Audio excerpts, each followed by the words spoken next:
Brief करेंगे शाम को ऐसी लोग मित्रों का मैं हार्दिक स्वागत है अभिनंदन करता हूँ, नमन करता हूँ। आज हमारे इस प्रेस कॉन्फ्रेंस में आए हुए हमारे विशिष्ट अतिथि देश में बढ़ रही आर्थिक, सामाजिक, वैचारिक और व्यवहारिक असमानताएं और इसको दूर करने के लिए हमें अपने अंदर बदलाव लाने की यही बदलाव देश की तरक्की में भी अच्छी पहल होगी। प्रेस वार्ता में श्याम सुंदर चौहान आजमगढ़ से भाजपा के वरिष्ठ नेता ने बताया कि हमें ज़रूरत है अपने आप को बदलने की और देश आज जिस दिशा में जा रहा है उसमें देश की तरक्की है और हमें भी उसके साथ साथ बदलाव में लाना होगा। दिल्ली से रिपोर्ट कर बंसीलाल की रिपोर्ट ओपन वॉइस से देखिए। जो समाज में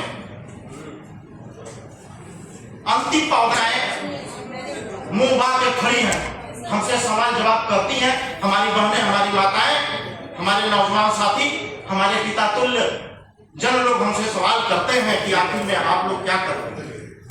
उससे कलेक्ट करके इस समस्या को हम आपके सामने लाएंगे, क्योंकि कोई भी एक जनप्रतिनिधि होता है या जनप्रतिनिधि के रूप में काम करता है तो उसका अर्थ जहां तक मैं जानता हूं कि वो अपने क्षेत्र की समस्याओं को लेके पार्लियामेंट या असेंबली तक पहुंचाता है और उसके सापेक्ष नियम बना के जनता जनार्दन को जो एक प्रेस कॉन्फ्रेंस में करने जा रहा हूं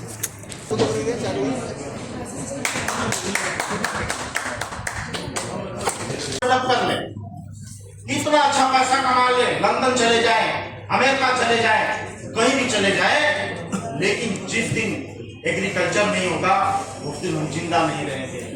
कहा गया है agriculture is the culture of all culture, कृषि सभी सभ्यताओं की जननी है। तो जो सबसे महत्वपूर्ण है हमारे देश में, एग्रीकल्चर को किस प्रकार से बढ़ाया जाए, किसान की आमदनी क्या उपाय, क्या ऐसे साइंटिफिक तरीका बताया जाए, क्या लोगों में अवेयरनेस की जरूरत है, किस चीज की जरूरत है।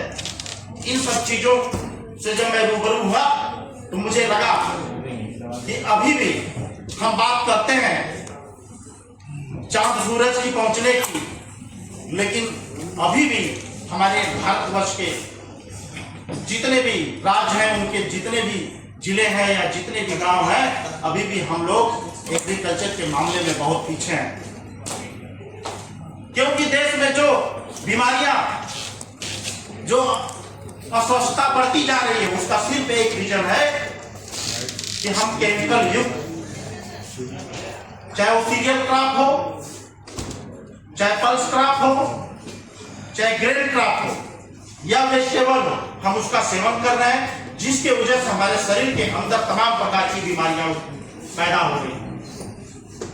हमारा किसान, भारतवर्ष का किसान एकड़ से वो 2 लाख का।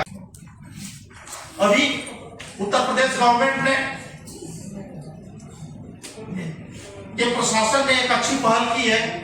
जो मेजा मेला का आयोजन होता था उस पर रोक लगाई गई है।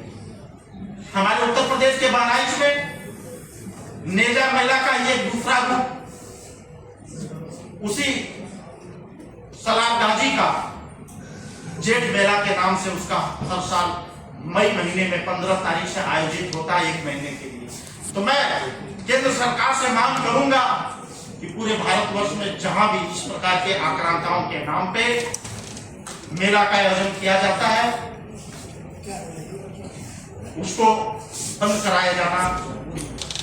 जब हम एक रहेंगे तभी हमारा विकास होगा, हमारा उत्थान होगा, हमारा उत्कर्ष होगा।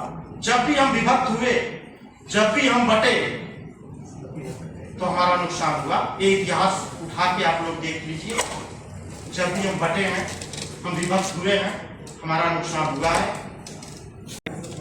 तो इसके लिए हम कानून को दोषी नहीं मान सकते। समाज में जो विघटन हुआ है, परिवार ढूंढा है, परिवार का आप ताना बाना,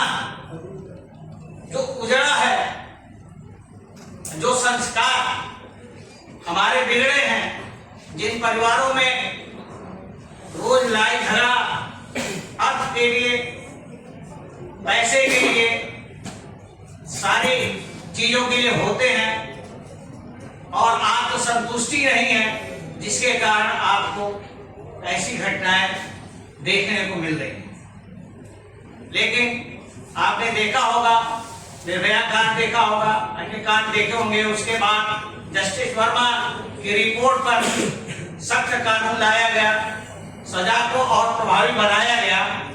लेकिन पत्रकार हत्या में भी देखे होंगे सजा हुई है 4 लोगों को।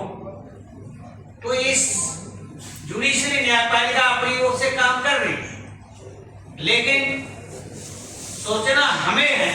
अपराध किए जाते थे तो जो पहले की धारा आईपीसी थी उसमें परिवर्तन करके बीएनएस बनाया गया। तो बीएनएस में जो महिलाओं के लिए जो धारा का प्रावधान किया गया है, काफ़ी उसमें सुधार किया गया है, काफ़ी सख्त बनाया गया है, जिससे जो भी लोग इस प्रकार के अपराधी हैं जो कृत करने का काम करते हैं, ऐसे कार्य कारित करने का काम करते हैं, उन पर शिकंजा कसने के लिए बीएनएस लगेगा। जनसंख्या नियंत्रण की भी आप लोगों ने बात की है, तो उसका क्या समझ जनसंख्या नियंत्रण के लिए सरकार से ज़्यादा पहल हमको आम जनता को करना पड़ेगा, क्योंकि जब 1950 के दशक में परिवार नियोजन कार्यक्रम जब सरकार द्वारा चलाया गया, जो भी तत्कालीन सरकार थी जब चलाई, तो उसका मंशा था कि किसी तरह से कंट्रोल किया जाए। तो तमाम प्रकार के गर्भ निरोधक तरीकों को अपनाया गया, चाहे वो नसबंदी का हो, चाहे कोई दवा का हो, तो लेकिन फिर भी जो सुधार होना चाहिए वो नहीं हुआ। उसका सिर्फ एकमात्र कारण था कि लोगों में शिक्षा का अभाव, क्योंकि हमारे पूरे भारतवर्ष की जो जनसंख्या है 70% वो गाँव में रहती है, तो उनमें शिक्षा का अभाव है। तो इसलिए अब उनमें जागरूक लाने की, अवेयरनेस उनमें पैदा करने की ज़रूरत है, तभी जाके जनसंख्या कंट्रोल हो सकता है। तो जब मैंने बताया कि जब 2014 से हमारी भारतीय जनता पार्टी की सरकार जब हमारे देश में आई हुई है, लगभग 21 राज्यों में भी भारतीय जनता पार्टी या उसके सहयोगी दलों से सरकारें चल रही हैं, जिसको डबल इंजन के नाम से कहा जा रहा है। तो इतने अधिक जो कर्मिक बहुत सारे मुद्दे थे, बहुत सारी कमियां थी, तो उसमें धीरे धीरे जो उसमें सुधार लाया जा रहा है। तो उस कर्मिक में कोई पहले रख गया, कोई बाद में, लेकिन आने वाले समय में सारी समस्याओं का निदान। ये बताइए कि जनसंख्या नियंत्रण कानून 1950 में आया था, 1975 में आया था। जनसंख्या नियंत्रण कानून 1950